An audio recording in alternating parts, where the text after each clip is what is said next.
दादा काय सांगाल? महाविकास आघाडीची बैठक आज झालेली आहे, याद्यांकडे सगळ्यांचं लक्ष लागलेलं आहे, आज फायनल होईल अशी अपेक्षा आहे, काय सांगाल? मला असं वाटतं टेंटेटिव्ह सगळं जागा वाटप आमच्या दृष्टीनं पूर्ण झालेलं आहे.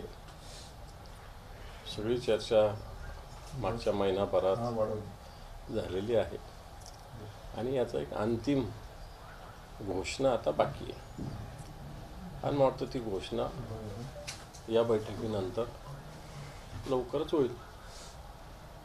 आता राज ठाकरे, एकनाथ शिंदे आणि देवेंद्र फडणवीस यांची बैठक झाली आणि बैठकीमध्ये जवळपास 14 शिवसेना, 23 असं 23 भाजपाचा ठरलेला आहे. पण तुम्ही कसं बघताय की राज ठाकरे आता महायुतीमध्ये गेले? मला असं वाटतं महाविकास आघाडीला किंवा उद्धवजी ठाकरे साहेबांना त्यांच्याशी लढत देण्यासाठी किती कसरत करावी लागते. जी म्हणतात आम्ही महासत्ता आपल्या पाठीशी आहे, महाशक्ती आपल्या पाठीशी आहे, तुम्ही खूप काम केले असे तुमचे दावे आहेत, देशात परिवर्तन केलं असे तुमचे दावे आहेत आणि असं असताना तुम्हाला एक एक माणूस पकडावा लागतो. काल उद्धव साहेब बोलले की सगळा कचरा साफ जमा करताय तुम्ही. 70,000 कोटीचा आरोप ज्यांना देशाच्या पंतप्रधानांनी केला, ज्यांनी ट्रकभर पुरावे घेऊन जाईल अजितदादाविरुद्ध अशी घोषणा केली, सरकार आल्यावर अजितदादा चक्की पिसिंग म्हटले, आता त्यांच्याबरोबर किसिंग करता. आणि म्हणून मला असं वाटतं याच्यातून तुमची आगतिकता आणि तुमच्या विरोधात जनमत कसं आहे हे सगळं दिसून येतं आहे. आणि मला असं वाटतं सगळे आणखी काही लोक लागत असेल तर ते एकत्र घ्या उद्धवजींशी लढायला. आणि मला वाटतं अशा वेळेस विरोधक एवढे सक्रिय येतं त्यावेळेस खऱ्या अर्थानं आपण योग्य मार्गावर चालू आहे असं मला वाटतं. त्यामुळे एवढे किती जरी एकत्र झाले तरी उद्धवजी ठाकरे साहेब आणि शिवसेना या महाराष्ट्रात त्यांना पुरून उरेल एवढं मी 100% सांगतो. राज ठाकरेमुळं काय बळ त्यांना मिळणार आहे माहिती?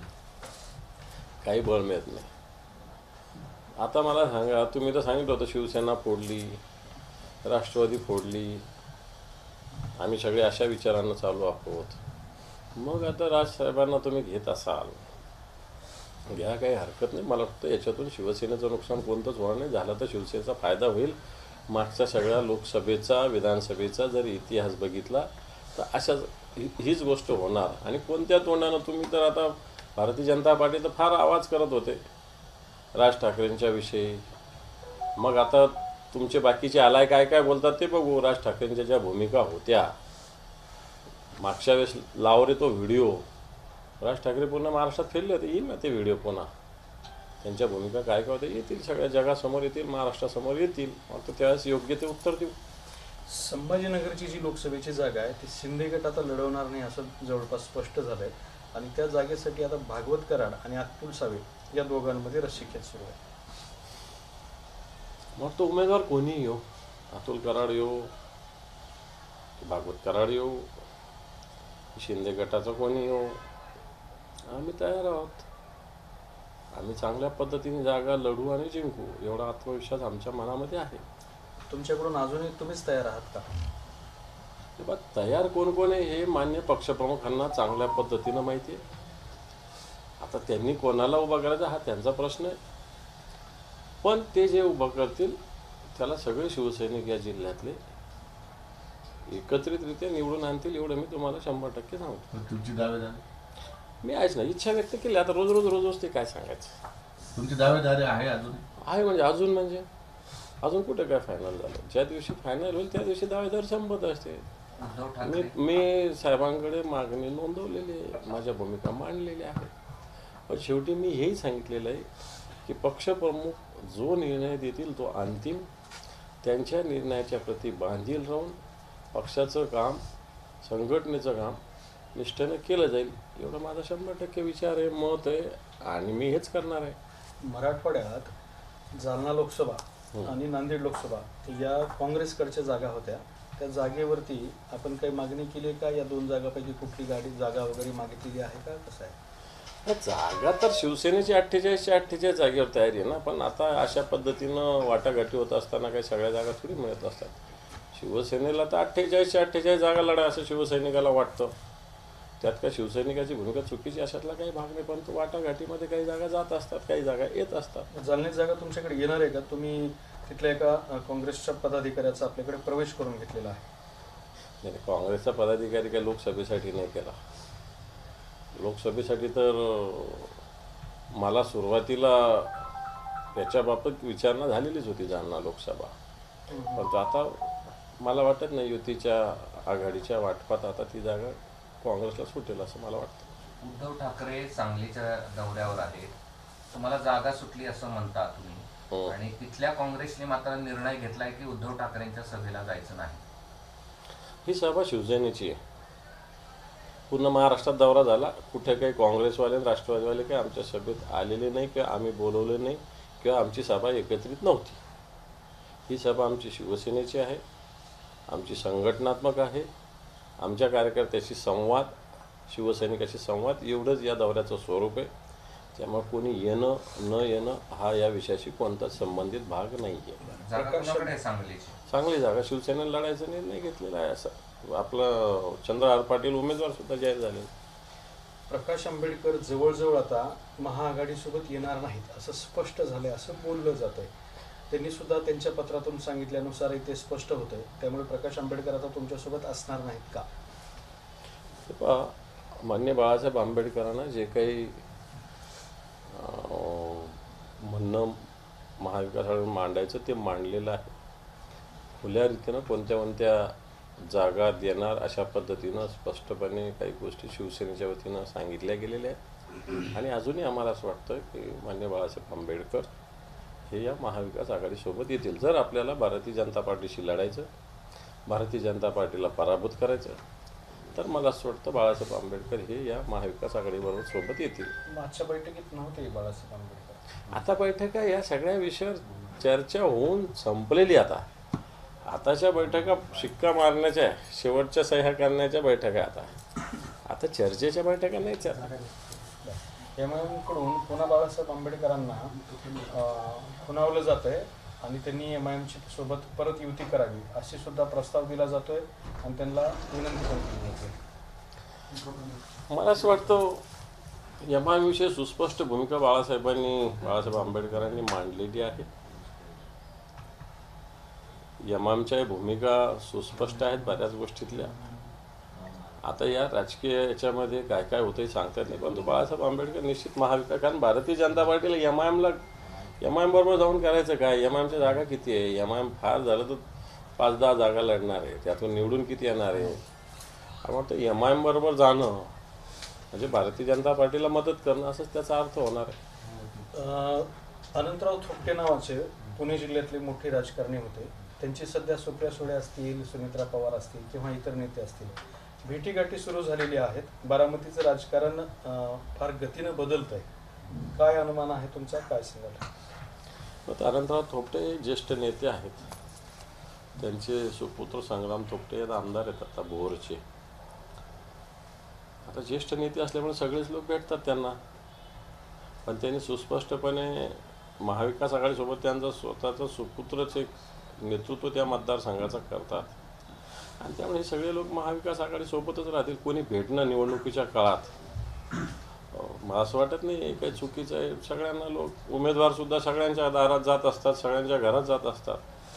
तशा पद्धतीनं कोणाच्या घरी गेलं, ते कोणाच्या घरी स्वतःहून गेले तर समजू शकतो आपण, पण त्यांचे तर कोणी आलं तर आपण काही एवढे तर आपली संस्कृती हे नाही की कोणाला घरी नको येऊ असं थोडी म्हणू शकतो आपण. कोणी मला भेटू नको, उद्या कोणालाही कोणी भेटू शकतं आपल्याकडे. मला असं वाटतं कोणी जरी आलं, विचाराचा विरोधक जरी आलं, तर त्याचं आपल्या घरी येणं स्वागत करणं आपलं कर्तव्य आहे. अनंतराव थोपटेंची पवार कुटुंबाचं कायम हाडवर राहिलेलं होतं, तेच पवार कुटुंब दोन्ही बाजून असतील भेटी घेते.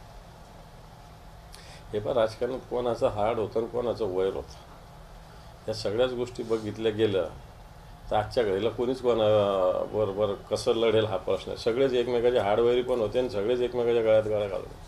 त्यामुळे ह्या म्हणण्याला हाडवैराला आणि मैत्रीला याला शब्दाला काही अर्थ आता उरलेला नाही असं मला तरी वाटतं. विजय शिवतारेंनी चांगलं आव्हान निर्माण केले बारामतीमध्ये. काय या म्हणणं विजय शिवतारे शेपूट घालून गेले. जाणार एक शेवटचा प्रश्न विचारतो.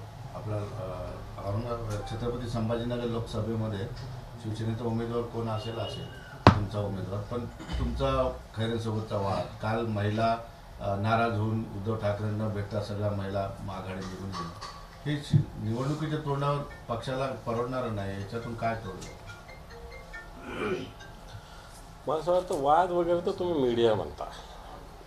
2 जणांनी 3 जणांनी 4 जणांना तिकीट मागणं म्हणजे काय वाद असतो अशातला काही भाग नाही. शेवटी त्याच्यानंतर एकाला तिकीट मिळत असतं, हा एक निवडणुकीचा भाग आहे. म्हणून काही याला वाद असं म्हणता येणार नाही. मी तर सांगितलं ना, मी मागच्या वेळेस इच्छुक होतो, त्याच्या मागच्या वेळेस इच्छुक होतो, पण मी निवडणुकीचा प्रमुख पण होतो ना. त्यामुळे संघटनात्मक ह्या सिस्टीम असतात. हा काल काही महिला आल्या, त्यांना भेटले नाही, पण त्यांना भेटायची वेळ आम्ही 11:30 दिली होती, त्यांनी 9, 9:30, 10लाच गडबड केली. त्याला आम्ही काय करणार? साहेबांनी सांगितलं होतं की आम्हाला निघायचं होतं 12, 12:15ला, 11:30ला सगळ्यांना भेटायचं आम्ही ठरवलेलं होतं. तसं निरोप दिलेला होता. तुम्ही 9ला चालेन, 8ला चालेन, 10ला चालेन, आम्हाला भेटा म्हटलं तसं थोडी होत असतं. त्यामुळे मला असं वाटतं जी काही भूमिका त्या महिलांनी व्यक्त केली ती भूमिका, कारण शेवटी शिवसैनिक आहे, आपल्या पक्ष नेतृत्वाचं जे काही आदेश असेल ते शिरसावमध्ये आपल्याला असलं पाहिजे.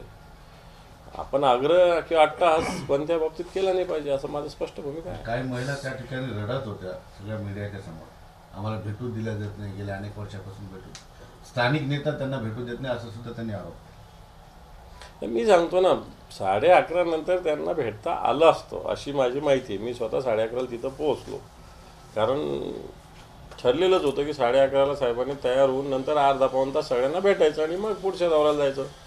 तुम्ही जर 9लाच म्हटले आम्हाला भेटायचं, 9:30लाच म्हटले आम्हाला भेटायचं, तर असं थोडी असतं. उद्धवजी ठाकरे साहेब हे पक्षप्रमुख आहेत, ते मोठे नेते आहेत, ते त्यांच्या वेळा सगळ्या गोष्टी, सगळे जे शेड्यूल असतं ते आपण पाहणं आपलं काम. ही नाराजी कशी दूर होईल? आता निवडणूक तोंडावर आलेली करू, आमच्या घरातले विषय काय, त्या सगळ्या भगिनीत आमच्या, काय अवघड काम नाही.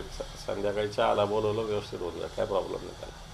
दुसरं, साताऱ्यात उदयनराजे यांना उमेदवारी दिलेली नाही, तर उमेदवारीसाठी त्यांनी अमित शहाची वेळ मागितलेली आहे, तर उदयनराजेचं त्या ठिकाणी फरफट होते असं दिसतंय. आता फक्त उदयनराजेचीच होती, अजून तुम्ही जाहीर होऊ द्या तिकीट सगळ्यांनी, त्याच्यानंतर बघा कोणाकोणाची काय काय फरफटत होती हे बघत राहा. महाराष्ट्राने भारतीय जनता पार्टी काय सरळ सुद्धा पक्ष नाहीच आहे. त्यांना काय घेणे, राजा वगैरे काय त्यांना काही घेणं, स्वतःच्या स्वार्थाच्या वरती त्यांना काही घेणं देणं नाही आहे. राज्याशी काही घेणं नाही आणि प्रजेशी काही घेणं नाही, त्यांना फक्त निवडणुकीशी घेणं आहे असं मला वाटतं. उदयनराजे ठीक आहे, राजकीय दृष्ट्या शिवसेनेचे पण एक राजे आहेत, त्यांची एक ताकद आहे, त्यांचा एक दबाव आहे, त्यांचं एक जनतेत काम करण्याची त्यांची एक स्टाईल आहे, मला तर ती मानलीच पाहिजे आपण, आणि त्यांचा आदर केला पाहिजे अशी माझी स्पष्ट भूमिका आहे. प्रतापराव जाधव, काल उद्धव ठाकरेंची इकडे सभा झाली, प्रतापराव जाधव म्हणाले की उद्धव ठाकरेंनी स्वतःची तब्येत आणि बोलणं सांभाळावं. ज्या प्रतापराव जाधवला 3-3 वेळेस खासदार, मंत्री, आमदार, संपर्क प्रमुख सगळी जबाबदारी दिली, त्यांनी अशा पद्धतीनं सल्ला देणं, तोंड सांभाळणं, अशा पद्धतीनं पक्षप्रमुखांचा, मला तर खऱ्या अर्थाने एवढी नमक हरामी, जर ते नमक हरामीच्या गोष्टी करत असेल तर मला वाटतं त्या चुकीच्या आहे. चला, थँक्यू. एक शेवटचा प्रश्न, राज ठाकरे आता महायुतीत आल्यामुळं एकनाथ शिंदेच्या गोटात नाराजी निर्माण झालेली आहे, कारण मुंबई ताब्यात घेण्यासाठी राज ठाकरेंना घेतलेलं आहे, त्यामुळं एकनाथ शिंदेचं महत्त्व कमी होईल अशी सुद्धा चर्चा होते. काय तुमचं राजकारणी म्हणून मत? हे भारतीय जनता पार्टीची पद्धत आहे, एकाला घ्यायचं डोक्यावर बसवायचं, त्याला उतरायचं, दुसऱ्याला डोक्यावर घ्यायचं, त्याला उतरायचं, ही सिस्टीम एकाला ते डोक्यावर ठेवत नाही. त्यामुळं याचा वापर करून तो, त्याचा वापर करून तो, त्याचा वापर करून तो. शिंदेचा वापर तुम्ही बघा आता विधानसभेला, आता लोकसभेलाच ते किती जागा घेतात, ते स्वतःची शिवसेना म्हणतात ना, 14 जागा, किती जागा मिळतात पाहून, 14 पण मला नाही वाटत 14 पण मिळतील. कित्येक त्यांचे स्टँड आता पहा, परस्पर काही जागा घोषित झाल्या. काल अमरावतीची जागा देवेंद्र फडणवीसांनी घोषित केलीच ना. आनंदराव अडसूळ शिवसेनेत होते तर लढतच होते. उद्या शिवसेना आणि भाजप एकत्र असते तर काय अमरावती जागा काय शिवसेना सोडली असती का भाजपला? कदापि सोडली नसते. त्यामुळे शिंदे काही नाही, स्वतःचा स्वार्थ, स्वतःची सत्ता, स्वतःची खुर्ची एवढा पुरता विषय आहे. बाकी सगळे गेले तरी त्यांना काही घेणे नाही, अशा प्रकारची स्थिती असं मला तरी वाटतं. प्रतापराव जाधव पुढे असं म्हणाले आहेत की उद्धव ठाकरे यांनी नावाप्रमाणे उद्धट टीका करणं बंद करावं. झालं, मी त्याला उत्तर दिलं. तर ते उद्धट हा शब्द त्यांनी उद्धव याच्यावरून जोडून तो शब्द काढला. पहिली गोष्ट तर ज्या पक्षप्रमुखांनी आपल्याला एवढी मोठी संधी दिली त्यांच्याविषयी बोलणं उद्धटपणा त्यांना वाटत असेल, एवढ्या दिवस कसा गोड लागला उद्धटपणा, हा पण महत्त्वाचा विषय. तुमच्या भ्रष्टाचारावर बोलणं, तुमचे भूखंड वेगवेगळे ताब्यात घेणं त्याच्यावर बोलणं, शिवसैनिकांना तुम्ही देत असलेला त्रास त्याच्याविषयी बोलणं, आता हा उद्धटपणा असेल तर हा उद्धटपणा आम्ही सगळेच करायला तयार आहे. पुन्हा एकदा करू. वंचितने 4 जागेचा प्रस्ताव मान्य केलेला आहे. वंचित अद्यापही महाविकास आघाडीत येण्याबद्दल भूमिका स्पष्ट केलेली नाही, याकडे कसं होतं? येईल असं वाटतं मला तरी वंचित. चला बस झालं आता. तर मोदीजींची तुलना औरंगजेबाशी केली संजय राऊतांनी. असं नाही केलेलं. त्या मंचावर होते ना. असं नाही, मी त्या मंचावर होतो, असं काहीही बोललेले नाही. फक्त त्यांनी विचारलं,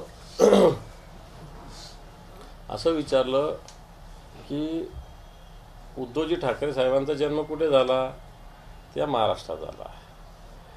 नरेंद्र मोदींचा जन्म कुठे झाला? तर गुजरातीत झाला. छत्रपती शिवाजी महाराजांचा जन्म कुठे झाला? या महाराष्ट्रात झाला.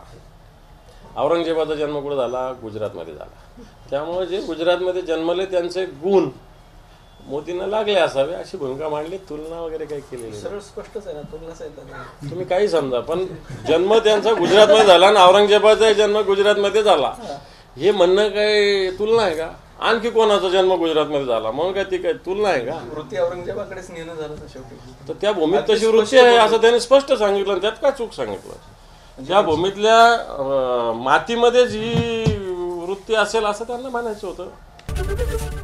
एबीपी माझा, उघडा डोळे बघा नीट.